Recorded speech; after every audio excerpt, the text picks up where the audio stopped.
so beautiful. It's so beautiful, and I think he's always trying to fit into the Central European tradition expectation.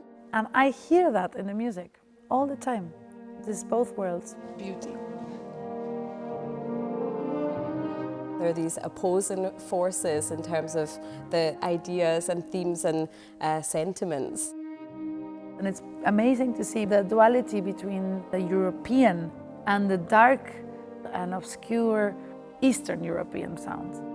I was amazed how much this took me home.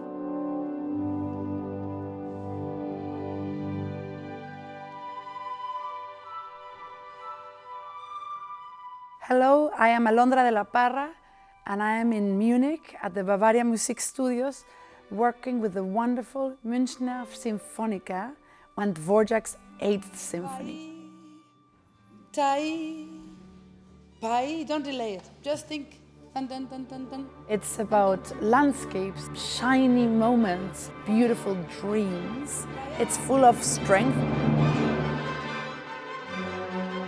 I love the fact that this symphony has been programmed together with Brahms's first, because I think it offers more lightness and more conviviality.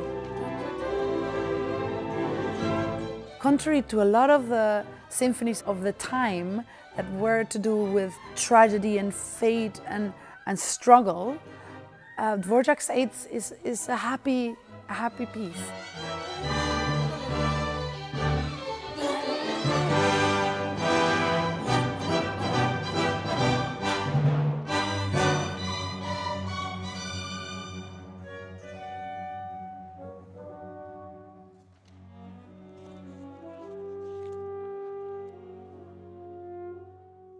Good.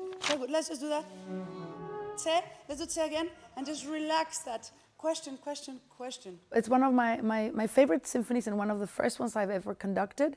And I think the difficulty of this piece lies in its simplicity. It sounds like sometimes like children's music because it's very clean, no?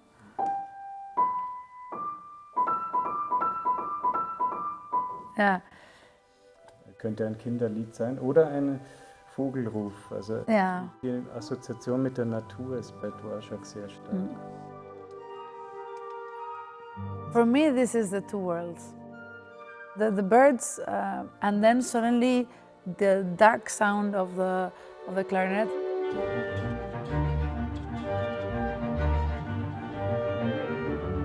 I feel it's exactly the opposite of what Central European music is and what his real upbringing is.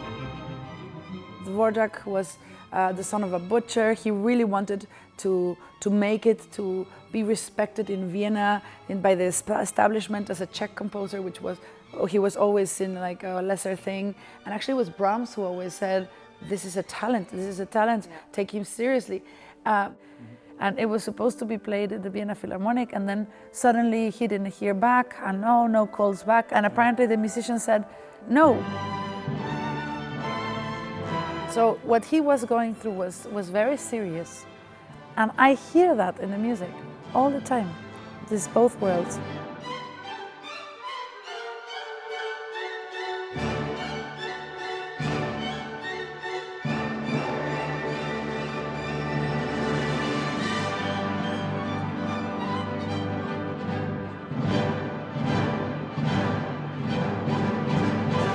But also, Vienna didn't need another waltz writer.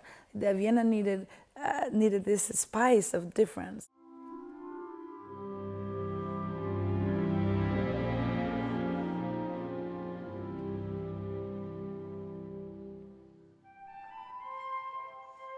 It sounds a bit like a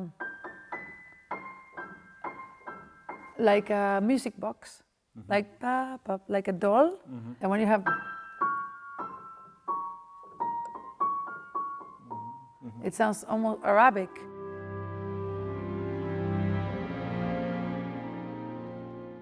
Does it remind you of particular music that you feel it's where it's coming from? I'm from Albania and I studied in the United States, and I'd never heard this symphony before I moved there. So I was quite young, I was so homesick. And then the rehearsal we had with an orchestra, I was amazed how much this took me home, this symphony. Especially the small notes that are such good gestures, I think. Absolutely. For whole Eastern European music and Albanian and Southern Europe as well. Of course, you can hear it more in Bartók, but I think I can see that the Albanian composers were very influenced by Dvořák. There's a lot in common between the Eastern European and the Latin American rhythms because we come from dance.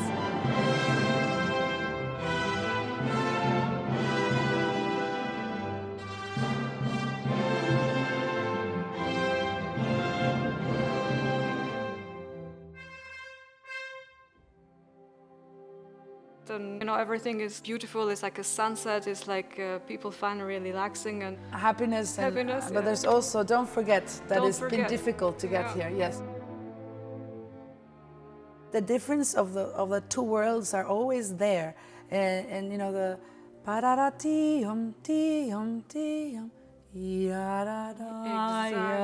it's like you're seeing in one place, a beautiful landscape of Europe, and then in the second one you're seeing the deep eyes of an Eastern European woman or something. exactly. It's, like, the it's history different. is always a bit like it. Next to hope, there was always pain. There was always don't forget, which is like the major and minor, which is so typical East European, I think. Yeah, the. I think this is so tragic. Desperate. And it's like in the middle of such a beautiful movement.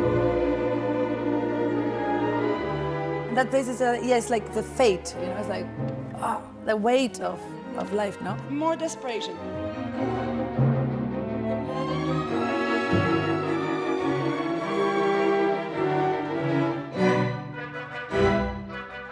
Thank you. Trumpets a little more bouncy. Is that da. Yeah, pa-pa-pum. Yeah, sometimes it sounds like a ballet. There are these opposing forces in terms of the spirit of the music, but there are also so many common ideas and themes and sentiments. Ja, dieser schnelle Wechsel von den verschiedenen Sphären, das fasziniert mich an Dvořák. Ja, das für mich auch.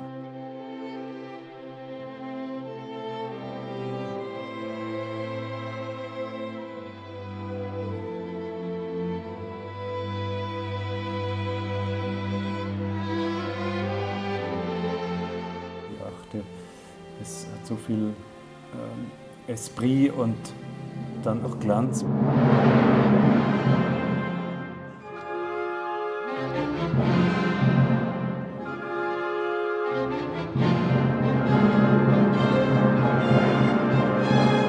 What do you think are the influences in the music of Dvořák?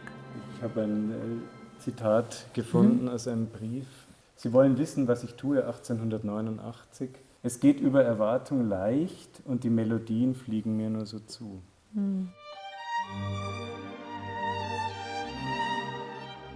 Also diese Leichtigkeit in der Erfindung ist ja auch der große Gegensatz zu Brahms, der sich oft gequält hat mit seinen Ideen und verworfen. Ja.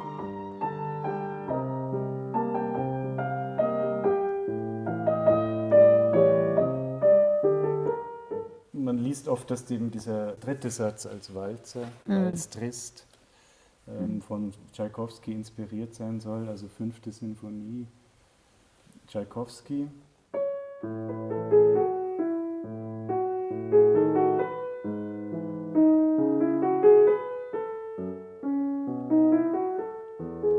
Also kein Scherzo, sondern wirklich einen Walzer. Ich glaube, man erkennt in all diesen Sinfonien, dass beim dritten Satz viele sich überlegt haben, ein Scherzo wie Beethoven kann ich nicht schreiben, also brauche ich etwas anderes. Dvořák, in the third movement, he puts his mark. He does what nobody else can do. But in this one, you're right, it's very much like Tchaikovsky.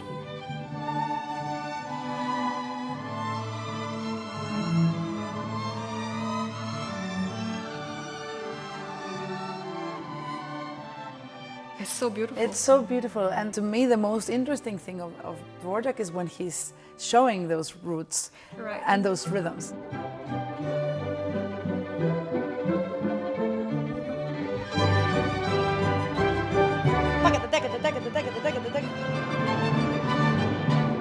It's so original. I think he was a person with humor, clearly. Because when you announce something like pam pam para pam pam pam, it's like here comes the king and da da da da, and then the king enters.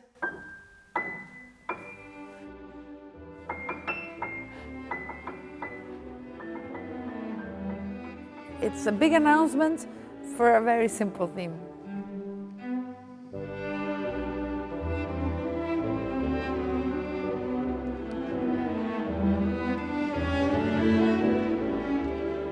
There is a book of the memoirs of his son. The son explains about how his father was already a famous man and how he said, "Oh, let's go fishing." And they would get to be fishing, and then the minute they would be like, he'd be like, "No, we have to go, because I have an idea, and I have to get it out, Then he would compose, and then the next day they would try again to go fishing, and the same thing would happen, and it just happened forever. And he says, I never was able to really fish with my father, because the moment that an idea came, he couldn't function, he had to get it out.